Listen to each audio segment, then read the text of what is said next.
welcome back to Retro Killscreen, where we're talking about our second game play-along, or game book club. Game-along? Game-along. Did we ever come up with an official term? No. Should we say game-along? That sounds weird, though. That sounds like a weird castle in a foreign land. Camelot and the game-along. The game-along. Well, it kind of fits with the theme of this week's game. Okay, I was going to say we could call it Let's Play, but no. Heyo. We're getting too meta. Meta? Meta? Meta. No, you know what? I prefer meta. A lot of people I know say meta because metadata, but someone was making a pretty good argument for meta recently because beta. Yeah. We've been watching Game Grumps together, haven't we? Yep. We totally have. I like those guys. They've got good charisma together. I'll give them that. Well, okay, so apparently we're not going to talk about the game just yet because I'm going to talk now. Yep. My biggest thing with Let's Players is I find a lot of them don't, when they're doing it alone, which is most of them, they don't have, enough charisma a lot of the time to really carry it. And that might just be statistically because there's so many of them on YouTube. Yeah. So it might be part of that, but my big thing is also, I just like the idea of listening in while two friends talk and play a game, because it's kind of it reminds me of how I used to play games back when I was a kid. A friend would come over and we'd hook up the Super Nintendo and play, and we would just, talk about everything except the game, but then, we would talk about the game in weird parts, stuff like that. So that's kind of what they're doing.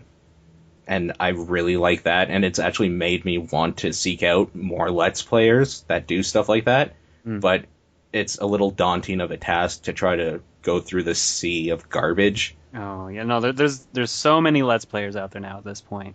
Yeah, and I will say this: it really depends on what you're looking for too when you watch a video. I like the commentary banter that they have. They play off of each other very well, and they can be genuinely funny if you like their sense. Well, because they are genuine friends, right? Yeah. They're not just business partners. But here's the thing. If you are watching for gameplay, you can't watch them because 9 times out of 10, they suck ass at the game they're playing. But the thing is, if I'm going to watch for gameplay, I'm going to watch gameplay footage without any commentary. I guess that is a good point. Because I like to listen to the music. Music, for me, is a huge thing in video games. So if I'm watching a Let's Play, it's actually for the personality. It isn't for the game. Okay, that's a good way to look at it, actually. Yeah, so that's where I'm coming from, and I've been going more on Twitter and asking people's opinions of who I should watch and stuff, because people had been saying JonTron for a while. Yeah. And I already knew Egoraptor from his, the first thing I saw of his was Metal Gear Awesome, because I was obsessed with Metal Gear when it came out. So that just flew into my radar really quickly, but I just hadn't seen anything else he's done until Sequelitis came out. I think you put me onto that. Yeah, I think so. Because we were talking about Mega Man, and you're like, oh, Egoraptor does a good Sequelitis series thing, and he did Mega Man and Mega Man X or something like that. Yeah, it was a comparison of how good of a sequel X was. Right, so after that I started watching some of the other stuff he's done, and while I like his animation, I like his personality more. So this Game Grumps thing is, perfect. And the problem is the people on Twitter that have been telling me Let's Players to follow are usually their friends, and quite frankly, they're not good. And that's really turned me off in the past, but I've been trying to have a more open mind about that lately. So, yeah. So, Let's Play talk on Retro Killscreen. Yep. Well, that makes sense considering I'm here. Yeah, I mean, we could have this talk any time, though. Why are we recording it? Because we were going to lead into our topic of ActRaiser somehow, but I guess that's our transition because there's no way to get out of that. That's a pretty good segue, I guess. Yeah, it's a pretty limp one. One of the wheels is loose, kind of popping off. I think all the wheels are kind of loose after what we've been through tonight. Oh, man. We should clarify, we recording this right after our Four Idiots recording of Magica, the ending of Magica, and shameless plug. Watch the Four Idiots on The Awful Gamer HD on YouTube. We're on the internet, yeah. Now that that's over with. Yeah, no, So we're a little drained right now, but we're ready to talk about some ActRaiser. Yeah, So, full disclosure, I played ActRaiser back a long time ago on the Super Nintendo when I was a kid. I didn't really appreciate it back then. Like, it was fun still, Hmm. but I didn't appreciate it on so many things that I would now. But the problem is now I don't have the valuable asset that time is, really, because Yeah. I've been doing some other stuff. So on Sunday night, I think it was, we were kind of just chatting a little bit, and I had been playing ActRaiser, and you had been playing ActRaiser. Yeah. The difference is I had to quit and go do something else, and you were able to finish it. Yeah. No, So I had a long weekend, so I had plenty of free time. I got to the second city area, like second part of the land, and that's where I had to call it quits. So I've only seen three bosses. I guess that's three. The first boss, and then the Minotaur boss, and then the stupid. Wow, what the hell is that called again? I'm just trying to remember. What are those Griffin, things? No, Chimera. no. Like the Manticore.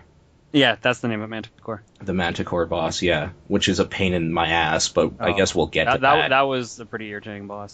So I But, guess sorry, you beat it. yeah, full disclosure for me, that Sunday was my first time playing ActRaiser. Ever. Yeah. Okay, I so let's posted on start. Twitter that I was playing it for the first time, and a lot of people were generally shocked because a lot of people my age or older who grew up with the SNES played that game. But where sure. I lived, no one had it, no one knew what it was, and you couldn't rent it. So there was Yeah. no way for me to play it. I think the cover of it too does a real disservice because it doesn't look as interesting on the front cover back in the day when you could rent it, Well, I'm looking at it right now, and I see like lightning bolts hitting a pyramid, and that's and it. the words ActRaiser up above. Yeah, so you don't really know what you're getting into. Yeah, looking at this now, I would have assumed this is an RPG, Mm-hmm. especially with the Enix being on the side. Yeah. So I rented it just on a whim because when you're a kid, you don't care what you're gonna play. Your mom gives you money or whatever to rent a game for the weekend, and you just picked one because Yeah. every game when you're a kid is good. So I just kind of played it on a whim back then. I didn't appreciate it for what it truly was, which is way ahead of its time. I mean, it's like three different games in one, which is great, and each part of it is fantastic. 3? Yeah. Would you say? I would have said 2. I'm not sure where you're getting the 3 from. What two?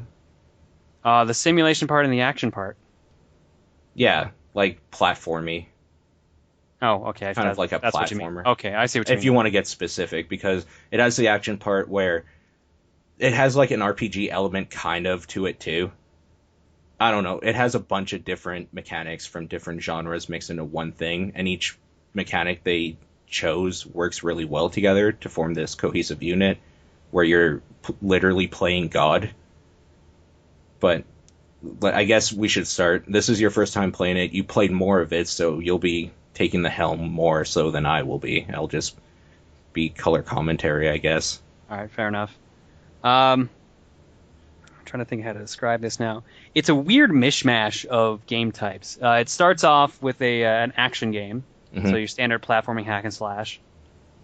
And then once you beat the first stage, suddenly it turns into a simulation game Mm-hmm. where you're flying around with an angel on like a map, and you have to guide the civilization you've just created to destroy all these monster layers. Yeah. And the whole time, your civilization is being attacked by evil. Yeah, so Like- you have to go around killing monsters while you're also trying to help them. Like they prosper. look like bats, kind of like weird some bird of bat them, things. it's like dragons, bats. Yeah. Later on, giant skulls show up and they're irritating. Yeah. But I don't know. Like it was really fun. Like the game was way ahead of its time.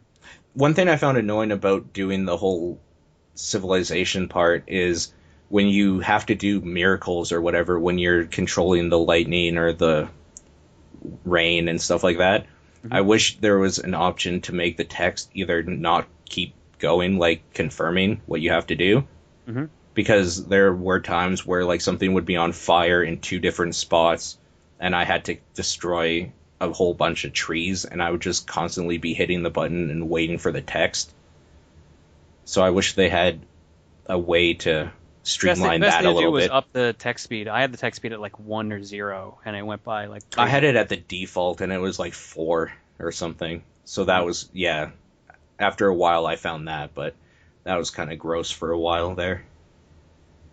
I guess which is your favorite part of the game? Is it the action part or the See, micromanaging thing? Or I'm torn because like the sim part's really cool, and the more people you get in your areas, the more you level up and make your action platforming character stronger. Mhm. But at later on in the sim part, it starts getting kind of grindy in a way, and eventually you get to the point where you have to start jumping between multiple areas because some afflictions hit one area that the cure is in a different area. Yeah.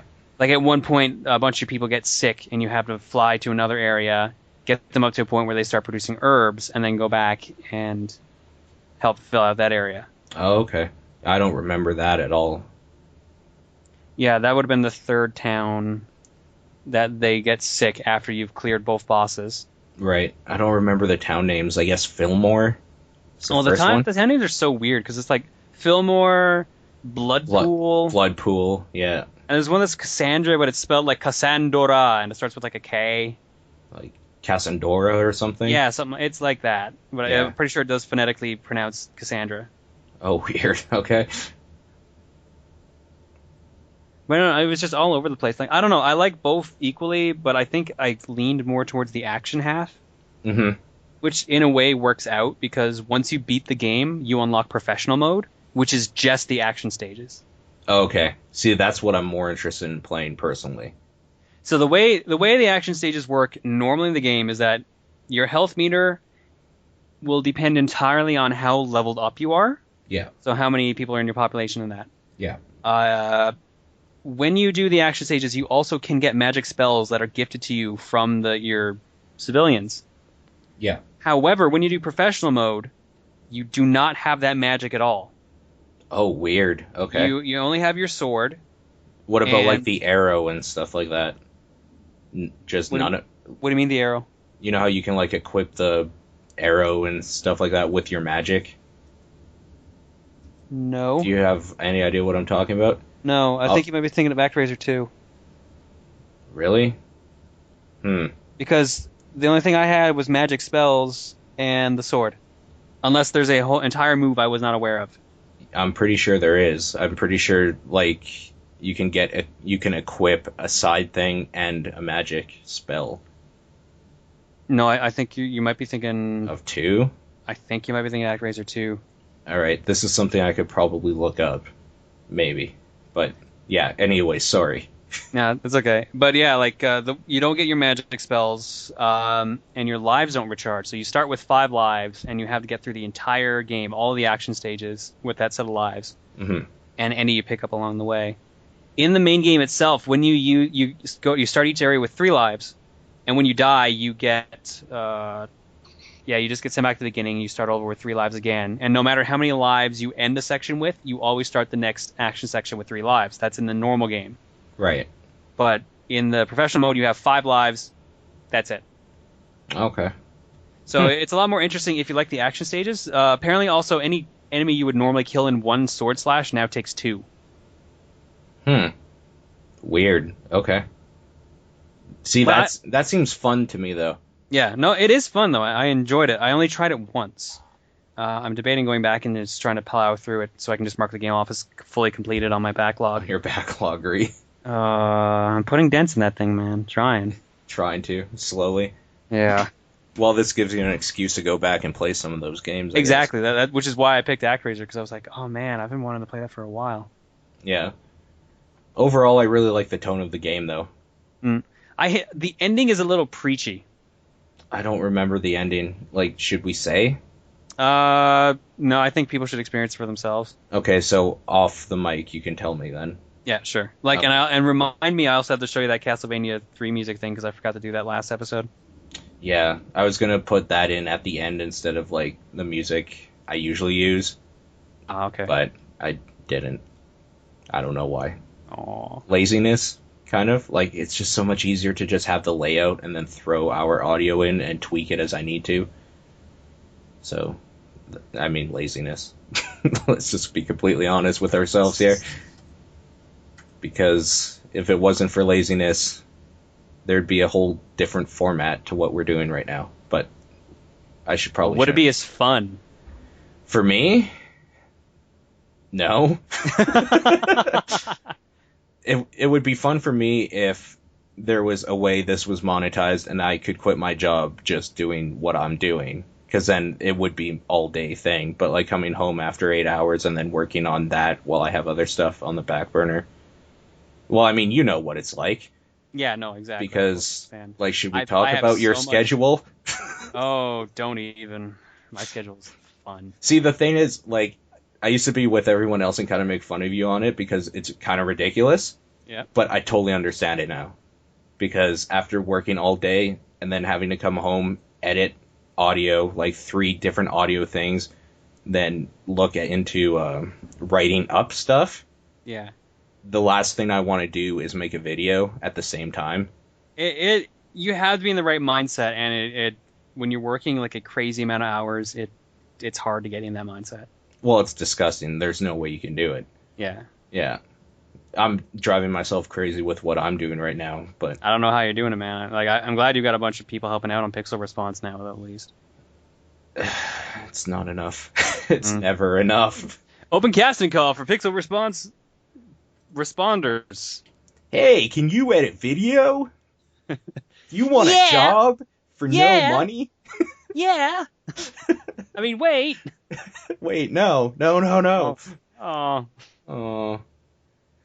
And then everyone turned off the podcast. ActRaiser. ActRaiser. Yeah, no, overall, I really enjoyed the game.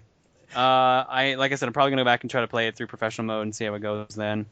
Some of the bosses are all crazy easy if you have enough magic. So trying to beat them without magic at all is going to be really interesting. Yeah, I mean, the bosses I played, I didn't have magic. I just used the sword. Oh, okay. The Centaur Knight's super easy. The Minotaur's easy too. The Manticore's a bitch. Okay, we'll get to that now, I guess. Yeah. Okay, so the Manticore, probably the most irritating boss I had to deal with at first. Right, because one-hit kill, kind of. Sort of. There's 3 platforms on either side, and there's a tiny pit in the middle. Just big enough that you can fall in. That's it. It's pretty much just the width of the player character. Yep. And 9 times out of 10, he will hit you in there. Yeah, and it's because whenever you're on the side that he's on, he will jump to the opposite side and then immediately shoot a fireball. But if you jump at the wrong time, the fireball will curve you straight into that pit. Yeah. And then being bred the way we have been with some of the games we've played, the minute that he leaves, you start jumping over that pit because you want to be fast. Yeah, exactly. Yeah, so no, that's for anyone listening, don't do that. Just take your time. The plus side, though, is that you respawn right next to a 1-up, so... Yeah, so you could keep getting that every time, and it wouldn't really matter in the end. It's just irritating. Yeah, I was stuck at that boss for a while because I was having a hard time not playing aggressive. Yeah, I'm looking up the bosses right now because, like I said, I had played it a long time ago. I didn't actually beat the game back then because it was just a rental over the weekend. But, yeah, the bosses look really cool. Just taking a look at some of them again. The bosses are super fun. What was your favorite boss? I'm trying to think now. I can't remember half of the first area bosses, but I remember a bunch of the second area bosses because you fight them all again at the end. Okay. So in the final stage, after you've brought up all your cities and freed them all, the final stage will appear where you have to do a 6-boss rush and then fight the final boss, who has 2 forms. What are the 6 bosses? The first one is the Minotaur. Okay, yeah. The second one is a magician who turns into a werewolf after he's down to 3/4 health or half health. Apparently Zeppelin Wolf. I guess that's his name? Apparently. That's a pretty good name, Zeppelin Wolf. Zeppelin. When Sorry. the levee breaks. Yep. That's a great song. I know, I love that song. So much better than Immigrant Song. Uh-huh. Everyone under the age of, ours, including our age probably, with no musical background at all, totally just what are they talking about? But that's Led fine. Zeppelin. There you go. Yeah. Listen to a band. Listen to a new band. Go to Hot Topic and look at the shirts. Yeah, that's entirely true, isn't it? Shoot. It's them and Tupac. They're bros. Well, now that there's a holographic Tupac, he's okay. I'm totally okay with that, by the way. I love Tupac's music, and if they can bring him back in any form, I'm there. Hollow Pac is kind of pushing it, though, don't you think? Hollow Pac is amazing. They cheated death. If there was one person I think could cheat death, it was the Apocalypse crew. There you go. Now you got Holopock. Apocalypse crew don't stop for hoes. Don't stop for death, neither. That's right. He gets around. Sorry. Okay. So Zeppelin He can Wolf. 420 as much as he wants now. Zeppelin Wolf. What's after him? I'm trying to think of what the third boss is, because I know the first section of Area 3, I think, is where you fight the water dragon. Yeah. At least I think that's him. Okay. Oh, you have the list in front of you. Serpent. Yeah, that'd be him. Just very specific. You pick up a power there where actually like, your sword shoots lasers. Yeah. So that makes it actually kind of fun to fight. Mm-hmm.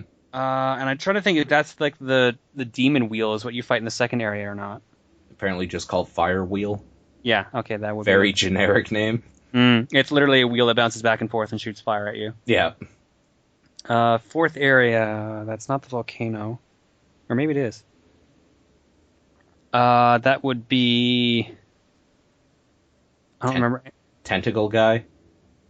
Oh, that's probably not volcano then. Rafflasher.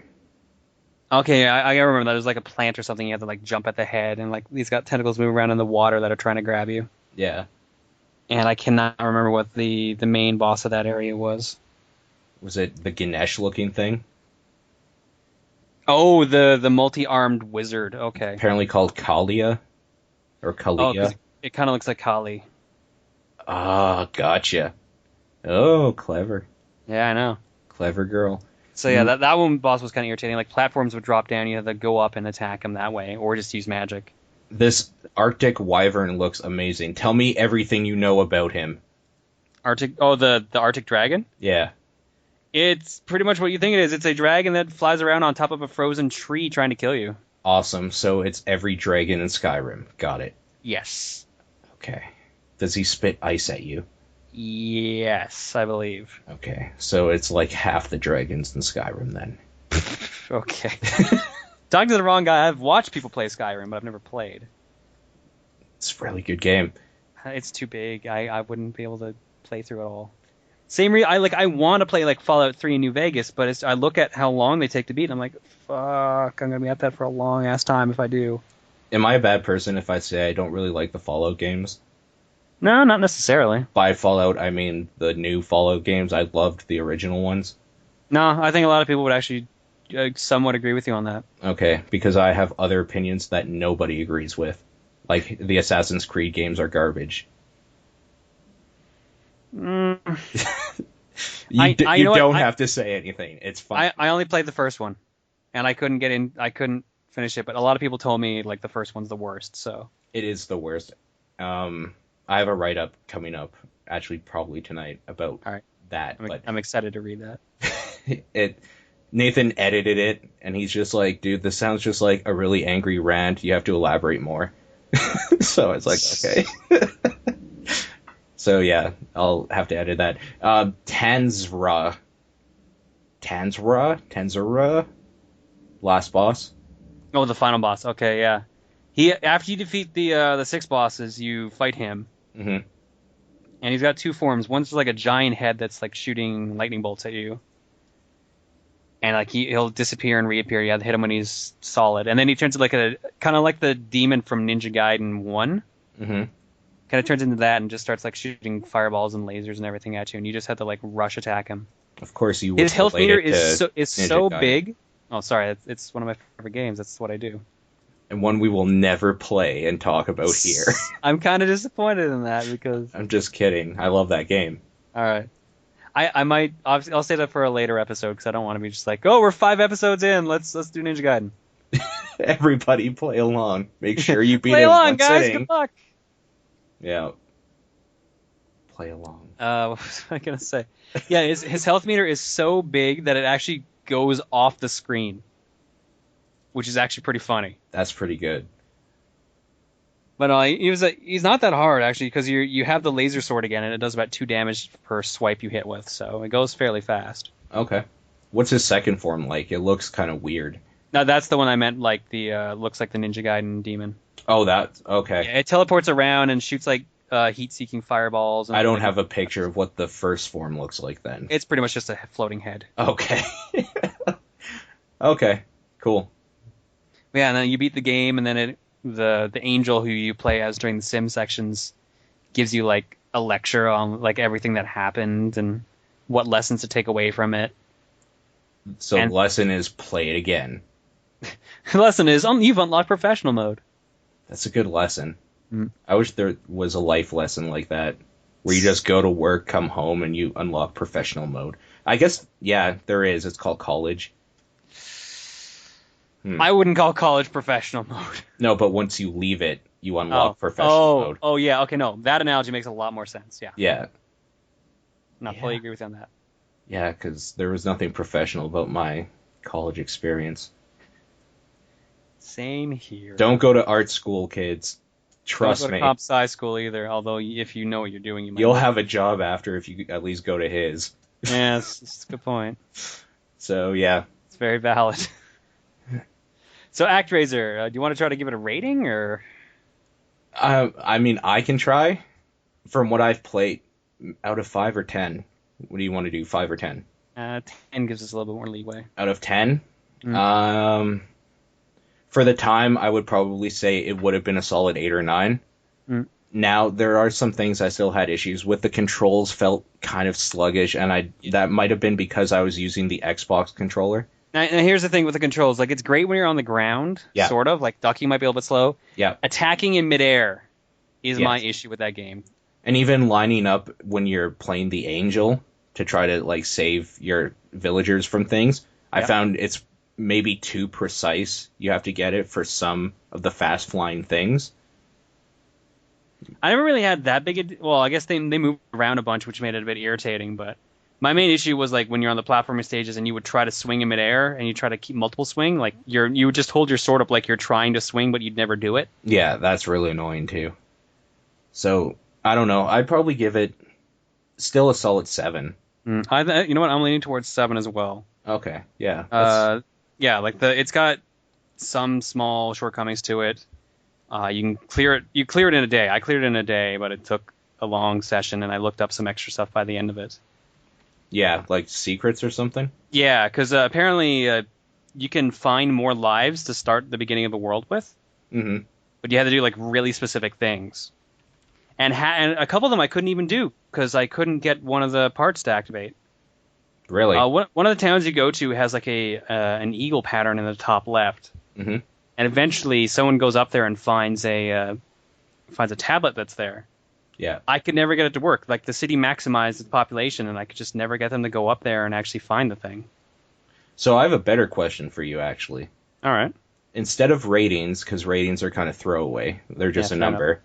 Let's put this more real world. Say you're somebody that wants to play this game. What's the most you would pay for it? Ooh, okay. I thought you were gonna ask like should they play it or should they not or like pass on it or. I'm gonna say 20 and under would be perfect for me personally. If this game were re-released nowadays, I would say $10, and I realize it's on the Virtual Console for $10, so that kind of works out. Right. No, I mean, like, if there was no virtual console, if you were gonna go out and buy the actual cartridge from, like, a pawn store, or if they sold it, I guess. With our today's standards for gaming as well. Like, obviously, only people interested in retro stuff and not just Modern Warfare will... I was gonna say, it gets hard to describe it like that when you start bringing in ideas like iPhone games, which can be fairly cheap. Yeah, but knowing that, I still say 20 is probably the I'd most say I would 25 pay for. at the maximum. I'm pretty sure you can get ActRaiser 1. I'm pretty sure was a very common game. I think you can get it for 15 or less. Yeah, and it's totally worth it at that price. ActRaiser 2, on the other hand, Mm-hmm. is a whole different beast, and I'm pretty sure I paid like 45 for my copy of that, or maybe 35. Really? ActRaiser 2 is a lot rarer than the first one. I just looked on eBay, $15. For ActRaiser 2? Yep. With the Maybe case. I'm confusing it with something else. I think you are.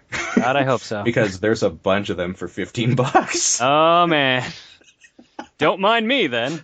That was like, I'm just talking out of my ass. that was like at Edmonton Expo when Nathan saw a game for like $5 and thought, oh, I've never heard of this. It's probably rare. It's selling on eBay for like 90 cents.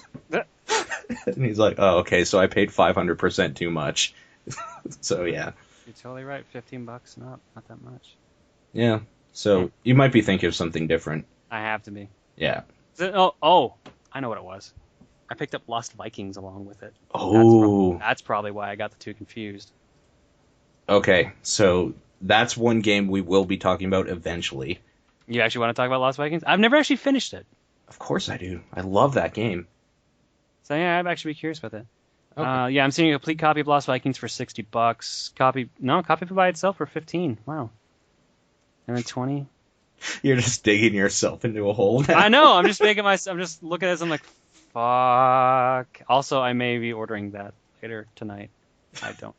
I might have pressed the buy now button right now. Maybe I'm thinking of Lost Vikings 2 because that's actually $45. Regardless, we will talk about that at some point, but what is our next what did Hang we on. say I need to close the eBay window first. What did we say again? Game what? Game along? Our next game along. What's our next what's our next What's the next game everybody's playing? It's my choice, and I'm gonna do something peculiar for me, I guess, and go Genesis. Mm-hmm. And we're gonna play one of my favorite beat 'em up games, Streets of Rage 1. It's a great choice. It's a great choice. A lot of people will say 2 is better. There's something about 1 that I really like, even though 2 is a lot cleaner. I will give it that. And I have 2 on the PlayStation 3. So now I'm gonna actually have to find a copy. So thanks. Well, First of all. it's on the Virtual Console, and I can just loan you my copy if it really bugs you that much. Oh, I have to put I'm my looking Wii at in my again. I'm looking at my in-case copy of Streets of Rage 1 right now. No, it's fine. I just have to plug my Wii in. Oh, okay. Ugh. Wait, don't you have the Genesis collection? Oh, wait. Yeah, I think I do. Yeah, I all think I three do. of them are on there. All three of them are on there. Hold on, I gotta look on my shelf that's right beside me. So Oh, yeah, there it is. play along in 2 weeks with Streets of Rage, and our game next week is DuckTales for the original Nintendo. Disney's DuckTales. Disney's DuckTales. Sorry, my bad. Woo. Woo. Yeah, so we'll be talking about that next week, but until then, Until then, I am looking on eBay to buy new games. we still have no sign off, so good night.